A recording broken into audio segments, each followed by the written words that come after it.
In South Africa, the prevalence of overweight and obesity is high. In 2018, diabetes was the second leading cause of death in the country. We talk about the Health Promotion Levy. The World Health Organization says that overconsumption of sugar is a major contributor to obesity and diabetes.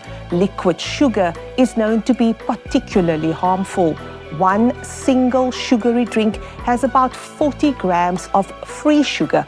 This is equivalent to 10 teaspoons of sugar. In 2018, the government introduced the Health Promotion Levy, also known as the Sugar Drinks Tax. Treasury's initial proposal was to introduce a tax equivalent to 20% of the price of a litre of the most consumed sugar-sweetened beverages. After continuous efforts to protect and strengthen the levy, public health advocates had high hopes that in his 2022 budget speech, the finance minister would follow through on his commitment to increase it. Following industry submission challenging the potential increase, government announced a 2-year moratorium. Health economists are concerned that the impact of the levy is weakening year on year. Since its introduction 6 years ago, it has not been adjusted to keep up with inflation. For years, different players in the sugar industry have made claims that it would shed thousands of jobs.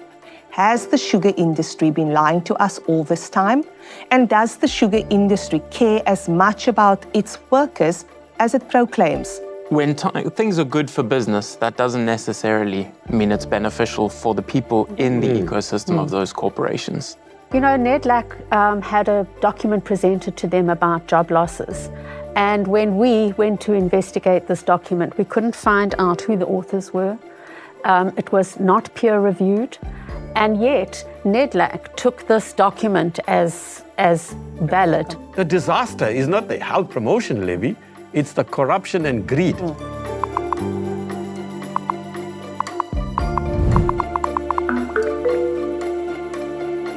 On our show, we have Sue Goldstein from Priceless, Yunus Karim, a former parliamentarian, and Michael Marchant from Open Secrets. Sue, as a former doctor and now public health policy researcher, you've seen firsthand the absolute devastating impact that we see diabetes have on our society.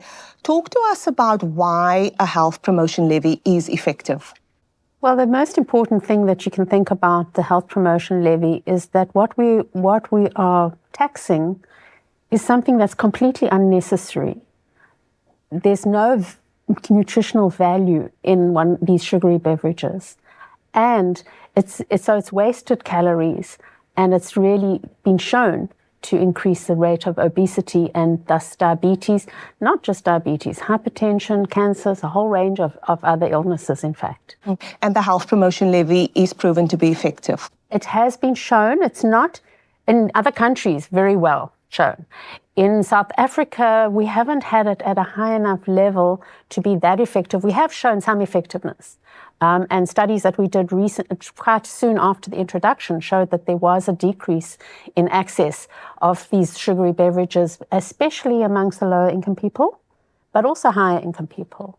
So I think it is working, but it should be working better.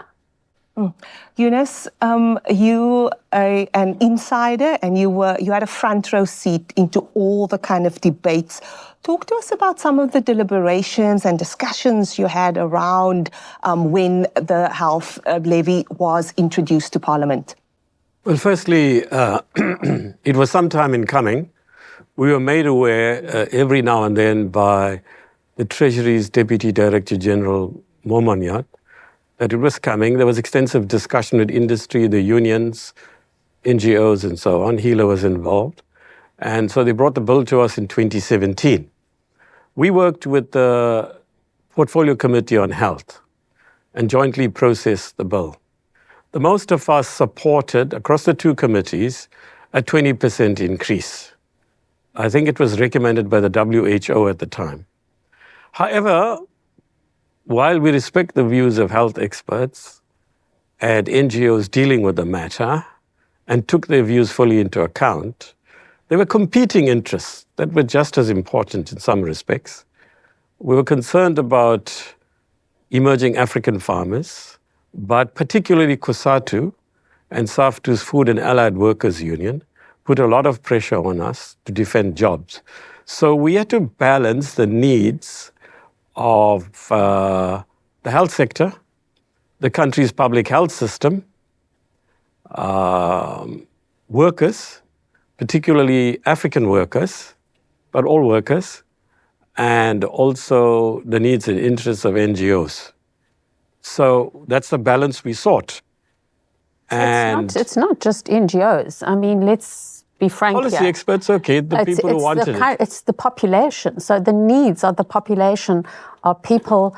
I mean, we've got an obesity rate of 30%, and the needs, yes. The thing about what you're saying, and I hear you, is that the industry has this playbook. And the biggest thing that they do is they say it's jobs. Yes, presupposes, as do you, Christel, which is wrong. So, you presuppose we were only concerned about industry. No. We're concerned about workers, particularly African workers, who came there, and African farmers. So we make no apology for seeking consensus. For the first time ever, a bill was taken to NEDLAC to encourage consensus. No tax bill was taken. To my knowledge, no tax bill. Treasury opposed it. Yeah. The minister contacted me, said it's never been done before. It's opening the floodgates. And we set a precedent. In principle, we agreed with 20%.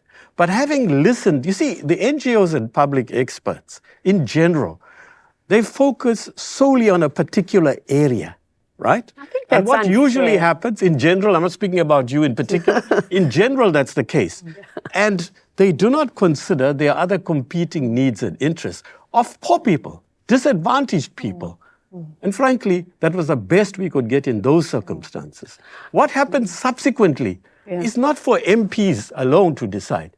It's for the public to campaign, like you are doing at HEALA, to take to the streets and put more pressure.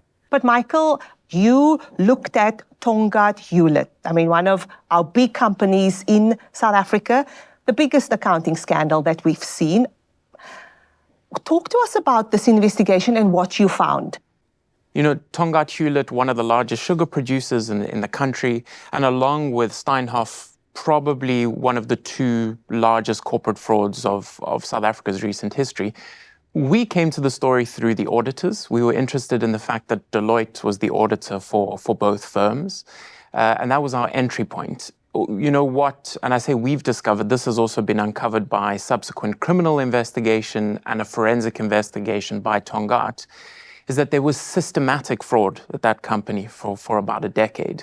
And I think it goes to a very interesting point, you know, what Yunus has said, is that there's always a response from industry that shows a concern about jobs and about industry. In this case, if you look at a company like Tongaat Hullett, the systematic fraud by executives there with the connivance of auditors and others arguably has presented a much greater threat to farmers, to jobs in KwaZulu-Natal, to shareholders, creditors, which includes the Government Employees Pension Fund, a far greater impact than via the sugar tax. You know, there are efforts now to hold those individuals accountable. The CEO, the former CFO, one of the Deloitte auditors, they have all been charged with racketeering, and that case will likely go to court either at the end of this year or early next year. You know, NEDLAC had a document presented to them about job losses. And when we went to investigate this document, we couldn't find out who the authors were. It was not peer-reviewed. And yet, NEDLAC took this document as valid compared to the work that we've been doing, which is peer-reviewed. It's very clearly open, transparent. And I just think that we need to be thinking about what is happening there and what representation civil society has at NEDLAC, including academia. Okay. The bill that came to us, we supported it. Actually, it's the DA that was ambiguous about it, actually, because they were representing the interests of big business. And we had issues within our own ranks for people who are connected to big business. That's the ANC. It's always been there, and it's been worse since then. So what I'm saying is, as political activists, we're not just politicians, we have long histories of struggle. The primary concern was the population of this country, which doesn't just mean the obesity issue. It also means employment. It also means tackling the white-controlled sugar industry and so on. What he is saying, Michael, is exactly what went through my mind when I first read in the media, look at Tongaat Hullett. Yeah. Actually, you know what horrible things the industry was doing? They were canvassing people at the highest levels. They were offering all sorts of inducement to MPs. I had to confront them and say, I'm going to expose them in the media. The reply I got was, yes, but you know who's going to get exposed? Not us. We're just doing what we do all over the world. Wow. It's you people. It's your leaders. We've actually traveled to KwaZulu-Natal, to northern KwaZulu-Natal, and spent some time with two farmers. Let's have a look at their stories. Njengomlimi wesifazane kuningi okungigqugquzelayo ama-challenges angigqugquzelayo but ngiyabheka ukuthi amathuba omsebenzi awekho but ngiyabona ukuthi kwi-farming kuyaphileka. Ngingumlimi osalima ngokuncane onesifiso sokulima agcine engumlimi omkhulu. Izikhona ingqinamba mobeni akulula. Into enzinyana nje ukuthi uma ubulima ngamandla akho awujwayele ukuthola amafanda abantu ezokufanda ngemali. Manje uyabiza siuthola ekudeni because njengami nje nguthola ophongolo. Ukonke okwenzayo kusuka kuwena. Bese kuphinde kube isigaba sokuthatha uyise emshinini. Kuyingcindezi enkulu because umshini wethu ungaphezulu ka 220 kilometers ukuya kuwona. Imali eningi ithatheka i-transport. Umoba wami-ke ngiwusa imile ngifaka kuyo uphongolo. Unama-truck esiwahayarishile ahambisa umoba. Mina ngine-cane loader eyami engiyithenge ngemali yebhizinisi lami. Iyona elayishayo-ke nabanye komakhelwane bayangiqasha ukuthi ngibalayishele umoba. Transport ngicharge 290 per ton, not per load, per ton, cause i-truck isuke ilayishe 32 ton or less than. So-ke uma ungabala uthi 32 times 290, usuyabona ukuthi load limalini. Uma une-tuck shop yakho, udayisa isinkwa, uwena oshoyo ukuthi isinkwa siwu-18 rand, but akubi ibhaya eshoyo ukuthi lesinkwa siwu-18 rand, but thina umshini ositshelayo ukuthi iprice kashukela ithi.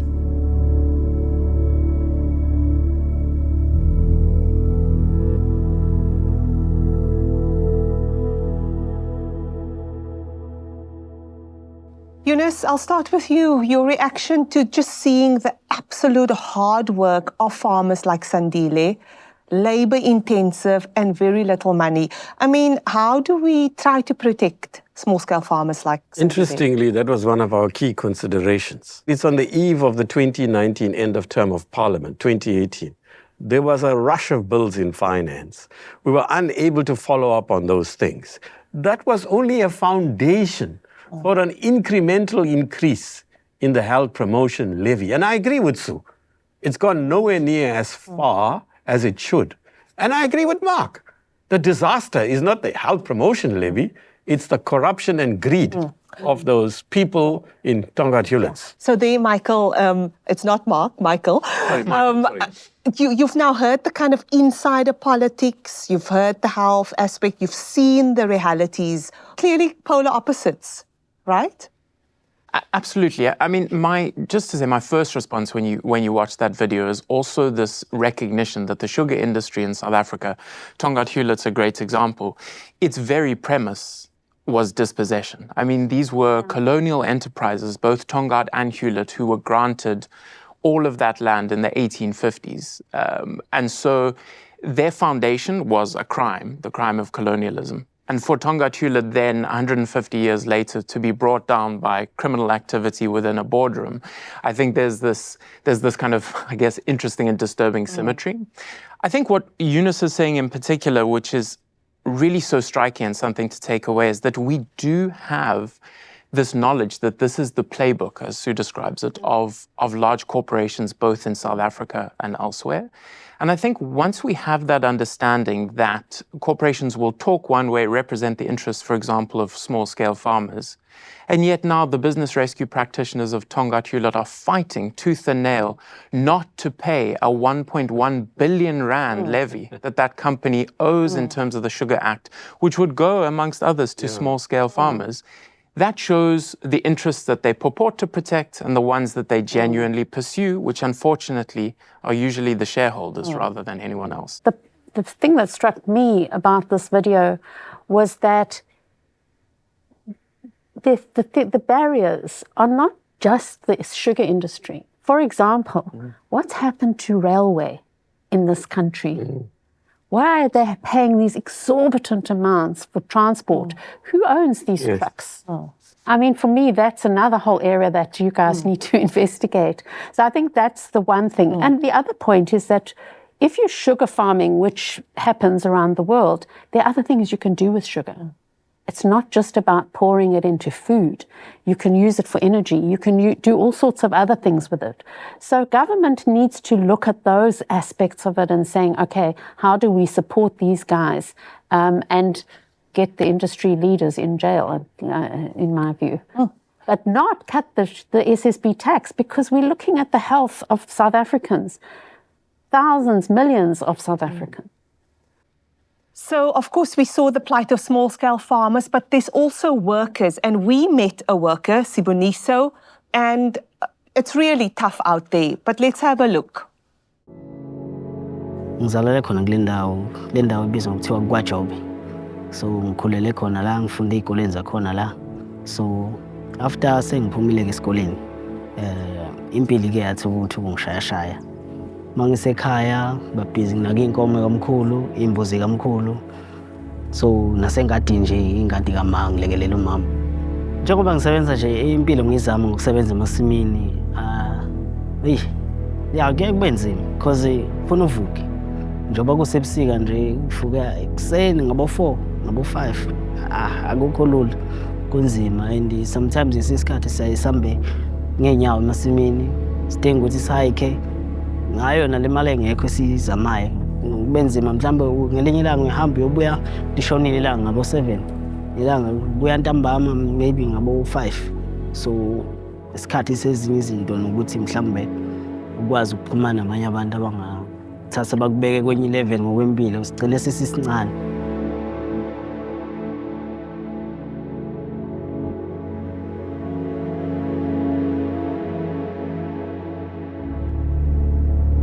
Umsebenzi engiyenze esasiyenza emasimini, mina especially mina-ke, umsebenzi nje engiwenzayo kakhulu ngisebenzisa ugandaganda. Ngisebenzisa ugandaganda, ngiyalima ngogandaganda, ngikwazi ukudweba imisele, ngiphinde ngigqibe ngogandaganda. Hhayi eminye imisebenzi ngoba akuyona imisebenzi enzima ekhona emasimini.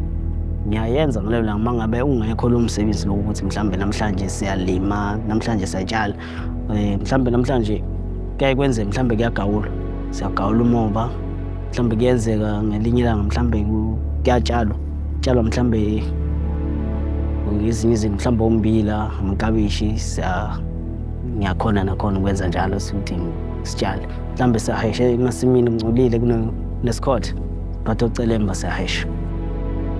Ezinye zengqinamba esibhekana nazo uma ngabe sibhizi sisebenza. Sometimes ilanga liyashisa ilanga, kuyasiphoqa ukuthi sisebenze elangeni, lokho kusikhozela ezinye izinkinga emzimbeni, ukugula, uphathwe izifo khona lapha emubeni, izifo oy'thola khona lapha ensimini ngoba uhamba uhlobo lwey'lwanyana lapha emasimini. Kuyenzeka mhlawumbe uthi uyasebenza nakhuya usulimele, mhlawumbe ugencile, mhlawumbe besisebenza ngogandaganda, mhlawumbe nakhuya awunawo amabhuzu enyaweni, so banjwe insimbi uhlephukile enyaweni ulimele. So kube nzima futhi nokuthi uzoya kanjani emtholampilo, nomtholampilo ikude. Ngokwamaholo angeke ngize ngisho ukuthi kuhamba kahle, kuyabheda. Umuntu uyabamba ngoba senzela ukuphila, ngisho njalo senzela ukuphila. Lokho esikutholayo kuncane kakhulu kuncane kakhulu ngoba sometimes ngelilanga uyaye uphume ngo-5 uphume ngo-5 wasekuseni uzobuya ngo-5 ntambama noma ngo-6 late ntambama kodwa at the end of the day ubuya namalini sometimes ubuya nabo-90 rand abo-100 rand imali engekho ngeke uziwenze lutho ngaleyo. Yes. So, I mean, back-breaking work, long hours. It's absolutely just devastating listening to Siboniso's story. So how ultimately do you think the HPL can benefit workers? Well, everybody will benefit from the HPL. I just want to mention that even today, Business Day had a RCL profit declaration. And the reason that they're doing so well is because sugar is doing so well. And yet the industry are telling us that they're losing jobs and they're struggling and they're not managing. But here, it's obviously they're doing fine. They're doing fine off the back of these laborers. What we saw there, it's an indictment not just on the industry, but all of us, NGOs, professionals, but primarily the ANC, the party I come from, that it's allowed to continue. But it's interesting that those people that are in that situation would, against the most difficult conditions, prefer to have a job than not have a job.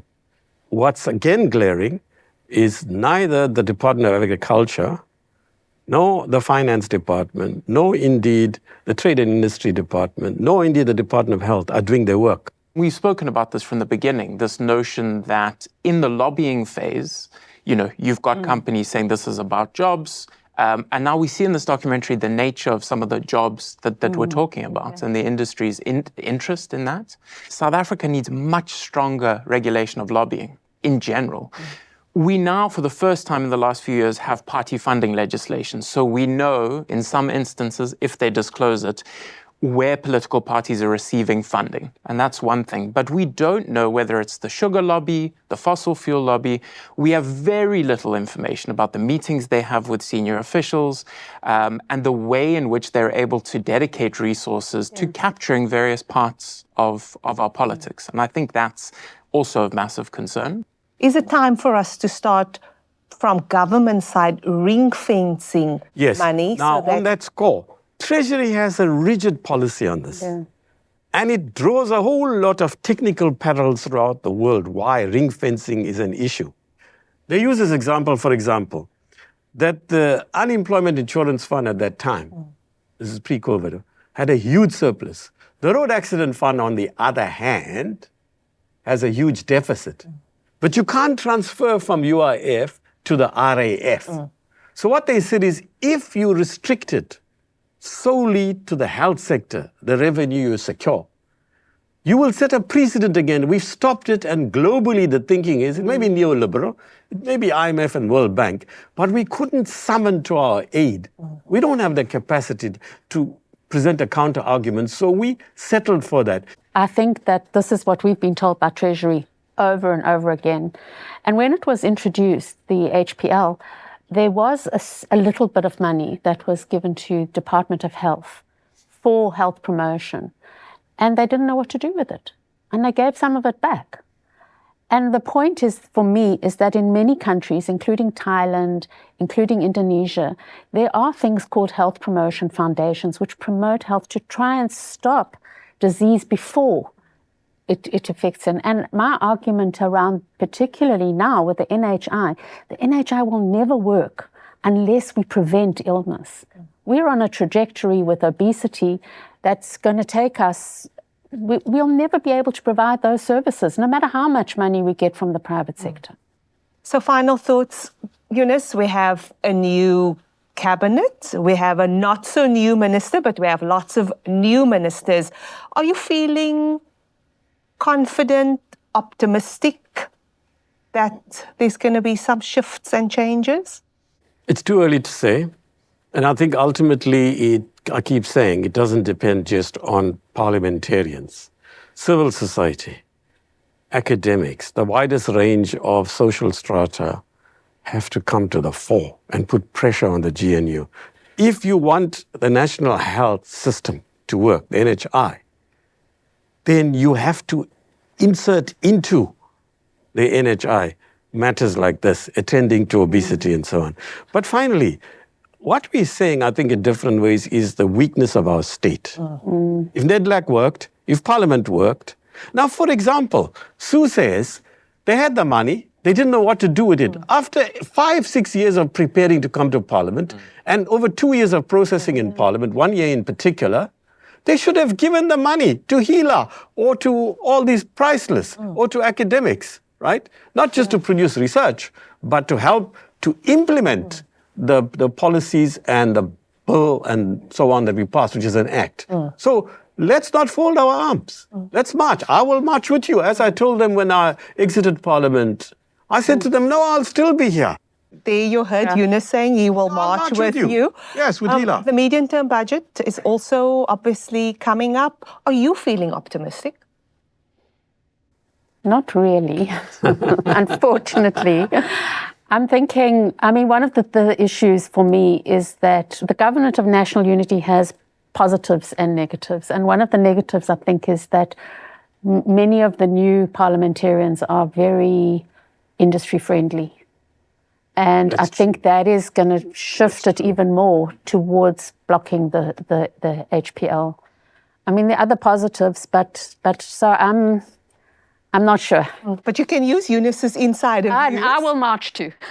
No, but also there are other people who are progressive. They're not big mouths. So, it's a matter of reaching out to them. And they cut across parties. Yeah, that's true. So, Michael, you've now heard the marches are going to happen. I'm sure you're going to join us. Are you feeling optimistic? I think cautiously optimistic. I think one of the positives that might come from a government of national unity is will it create space to really entrench the independence of regulatory bodies and independent law enforcement. We shouldn't forget that in a case like this, whether the former Tongaat executives and the auditors from Deloitte are convicted is not up to politicians. It's up to the prosecuting authority to do their jobs and the hawks to properly investigate. We, in recent history, have a terrible track record of those because those institutions have been so undermined. And so will this new era create a possibility for that? I think there is some hope. But, and the pessimism from me comes really with the point that Sue has made, which is that the concern around the government of national unity is this message that if we make things in the country business-friendly enough, everything else will just fall into place, right? We attract investment, for example, and we get industry back on its feet, and everything will be fine. That doesn't answer the accountability problem, for one, and it doesn't, as we've seen in the documentary inserts there, it doesn't answer the justice problem. You should bring COSATU here, because they lobbied like mad. What are they doing? Workers are their priority. What are they doing since they came to Parliament? We need accountability, and there you have it. There is a need to increase the levy, and it's not causing job losses. There's also a need to protect policy from industry influence. It's crucial for the government to prioritize the health of its citizens over corporate greed when making decisions about taxation policies. It's even more important that government protects us from profit-driven industry opposition to policies that are proven to save lives. Since 2018, in the lead-up to nearly every budget speech and midterm budget policy statement, there's been a call to increase the health promotion levy to 20%. Sign the petition to protect and increase the health promotion levy on HEALA.org.